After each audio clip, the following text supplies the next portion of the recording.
Supreme court में Toshakhana case के खिलाफ चेयरमैन पीटीआई की दरख्वास्त पर समाअत जुमे 4 अगस्त तक के लिए मुलतवी कर दी गई। सुप्रीम कोर्ट ने इलेक्शन कमीशन समेत तमाम फरीकैन को नोटिस जारी कर दिए हैं। केस की समाअत बरोज जुमा दिन 11:30 बजे तक मुलतवी कर दी गई है। जस्टिस याया आफरीदी की सरबराही में 3 रुकनी बेंच ने केस की समाअत की। मजीद जानते हैं इब्राहिम अब्बासी से। जी इब्राहिम, बताइएगा, समाअत मुलतवी कर दी गई जुमा तक?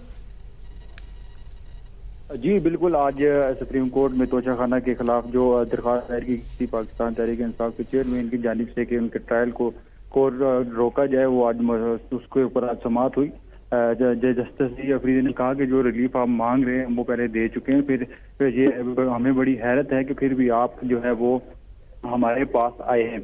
जिस पर जो है वो खाजा ने कहा कि आपने बिल्कुल ये बात कही थी कि जो है वो हाई कोर्ट दोनों के एप्लीकेशन को, दोनों दरख्वास्तों को बिल्कुल सुने और फैसला दे, लेकिन हाई कोर्ट ने अभी तक कोई फैसला नहीं दिया, जिसके ऊपर यही अफरीदी ने कहा। जी इब्राहिम अब्बासी, हमारे साथ रहिएगा।